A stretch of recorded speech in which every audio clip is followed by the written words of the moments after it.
পশ্চিমবঙ্গে cyber crime সংস্থার পক্ষ থেকে নতুন একটি নিয়োগের বিজ্ঞপ্তি প্রকাশিত হয়েছে। এখানে কিন্তু একাধিক শূন্যপদে নিয়োগ করা হচ্ছে। দেখো, এখানে কিন্তু সেই সব বিষয়ে বলা হয়েছে।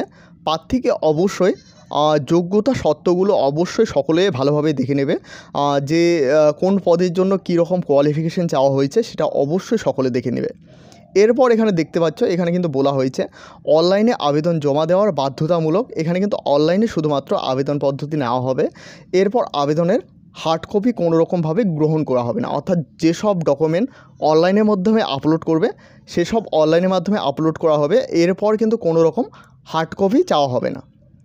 এরপর এখানে দেখতে পাচ্ছ, এখানে কিন্তু বলা হয়েছে বিজ্ঞপ্তি অনুসারে আবেদনপত্র অবশ্যই সকলে পূরণ করতে হবে এবং শুধুমাত্র উপরের লিঙ্কের মাধ্যমে, অর্থাৎ এই যে লিঙ্কটি দেওয়া রয়েছে এই লিঙ্কের মাধ্যমে শুধুমাত্র আবেদন করতে পারবে।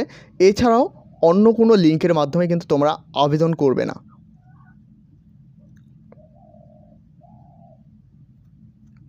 এরপর দেখতে পাচ্ছ এখানে কিন্তু কী কী চাওয়া হয়েছে সেটা কিন্তু এখানে বলা হয়েছে। Candidate will be uploaded scanning photo and passport সাইজের ফটোগ্রাফি। এরপর দেখতে পাচ্ছ সিগনেচার।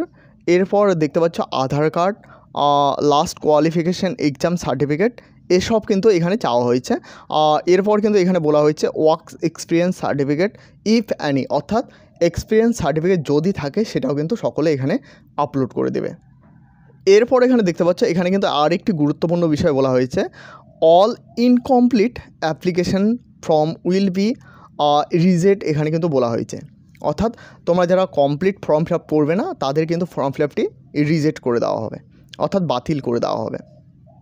অবশ্যই সকলে অনলাইন ফর্ম ফিল আপ করার পরে সেটা অবশ্যই সকলে প্রিন্ট আউট করে নেবে, সেটা কিন্তু এখানে বলা হয়েছে। এরপর দেখো এখানে কি বলা হয়েছে, no application can submit after the last date, অর্থাৎ লাস্ট ডেটের পর কিন্তু এখানে আবেদন করতে পারবে না, সেটাও কিন্তু এখানে পরিষ্কারভাবে জানানো হয়েছে। এরপর দেখো, no fees has to be paid by the candidate for this exam, অর্থাৎ এই এক্সামের জন্য কোনো রকম ফিস নেওয়া হচ্ছে না, সেটাই কিন্তু এখানে বলা হয়েছে। এখানে একাধিক পদে নিয়োগ করা হচ্ছে। এখানে প্রথমে দেখতে পাচ্ছ ডাটা এন্ট্রি অপারেটর পদে নিয়োগ করা হচ্ছে। এছাড়াও এখানে দেখতে পাচ্ছ সফটওয়্যার সাপোর্ট পার্সোনেল। এরপর এখানে দেখতে পাচ্ছ সিস্টেম অ্যাডমিনিস্ট্রেটর। এরপর এখানে দেখতে পাচ্ছ সফটওয়্যার ডেভেলপার।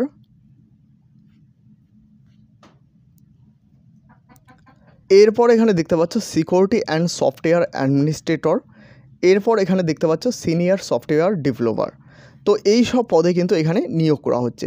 এখানে দেখতে পাচ্ছ ডাটা এন্ট্রি অপারেটর পদে এখানে কিন্তু 11টি শূন্যপদে নিয়োগ করা হচ্ছে। এখানে কিন্তু প্রতি মাসে 16,000 টাকা করে দেওয়া হবে। এখানে শিক্ষাগত যোগ্যতা কি চাওয়া হয়েছে, graduate with certificate in computer application, অর্থাৎ কম্পিউটার অ্যাপ্লিকেশনের সার্টিফিকেট হলে কিন্তু এখানে আবেদন করতে পারবে।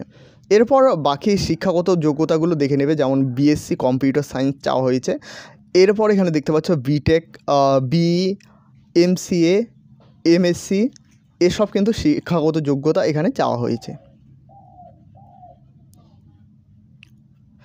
এরপর দেখো, এরপর কিন্তু এখানে বলা হয়েছে application has to mode through online mode use the following link only, অর্থাৎ এখানে কিন্তু বলা হয়েছে যে এখানে আবেদন পদ্ধতি কিন্তু অনলাইনের মাধ্যমে আবেদন করতে পারবে এবং এখানে কিন্তু অফিসিয়াল ওয়েবসাইটই দেওয়া হয়েছে, এই ওয়েবসাইটে গিয়ে কিন্তু আবেদন করতে পারবে। তো এই লিঙ্কটা আমি ভিডিও ডিসক্রিপশানে দিয়ে রাখবো, সেখানে ক্লিক করে কিন্তু তোমরা সেই লিঙ্কে গিয়ে আবেদন করতে পারবে। তো অবশ্যই ভিডিওর ডিসক্রিপশানে সকলে চেক আউট করে নেবে। এরপর এখানে দেখতে পাচ্ছ অনলাইন অ্যাপ্লিকেশান শুরু হবে 25/9/2024 এবং লাস্ট ডেট 18/10/2024। তো তোমরা যারা আবেদনের ইচ্ছুক প্রার্থী রয়েছ অবশ্যই 18/10/2024 আগে সকলে আবেদন করে নেবে। এখানে জানিয়ে রাখি, এই সব পদে আবেদন করার জন্য তোমাদের কোয়ালিফিকেশান এবং 18 থেকে 40 ইয়ারের মধ্যে এই স্লিমে থাকলে কিন্তু এখানে আবেদন করতে পারবে। তো এখানে সকলে বেতনগুলো দেখে নেবে। ডাটা এন্ট্রি অপারেটর পদে এখানে কিন্তু 16,000 টাকা এবং সফটওয়্যার সাপোর্ট পার্সোনেলের ক্ষেত্রে 21,000 টাকা, সিস্টেম অ্যাডমিনিস্ট্রেটরের ক্ষেত্রে এখানে কিন্তু 29,000 টাকা। এরপর সফটওয়্যার ডেভেলপারের ক্ষেত্রে কিন্তু এখানে 33,000 টাকা। এরপর সিকিউরিটি অ্যান্ড নেটওয়ার্ক অ্যাডমিনিস্ট্রেটর এর ক্ষেত্রে কিন্তু 37,000 টাকা। এরপর এখানে দেখতে পাচ্ছ সিনিয়র সফটওয়্যার ডেভেলপার, এর জন্য কিন্তু 40,000 টাকা। এরপর এখানে দেখতে পাচ্ছ এখানে কিন্তু তোমাদের পরীক্ষার যে অ্যাডমিট কার্ড সেটা কিন্তু অনলাইনের মাধ্যমে ডাউনলোড করতে হবে, সেটাও কিন্তু এখানে বলা হয়েছে। বিস্তারিত জানতে আমি ভিডিও ডিসক্রিপশানে এবং টেলিগ্রাম চ্যানেল এবং হোয়াটসঅ্যাপ গ্রুপে আমি এই লিঙ্কটি দিয়ে রাখবো, অবশ্যই সেখানে ক্লিক করে তোমরা অফিসিয়াল ওয়েবসাইটে ভিজিট করে সেখান থেকে বিস্তারিত জেনে দিতে পারবে। তো এই ছিল আজকের গুরুত্বপূর্ণ আপডেটটি ভালো লাগলে অবশ্যই একটি লাইক করবে। এই চ্যানেলে প্রথমবার হয়ে থাকলে অবশ্যই চ্যানেলটিকে সাবস্ক্রাইব করে সাথে বেল আইকন প্রেস করতে ভুলবে না, এরকম ছোট বড় সমস্ত আপডেট এই চ্যানেলে পাওয়ার জন্য। ভিডিওটি শেষ পর্যন্ত দেখার জন্য অসংখ্য ধন্যবাদ।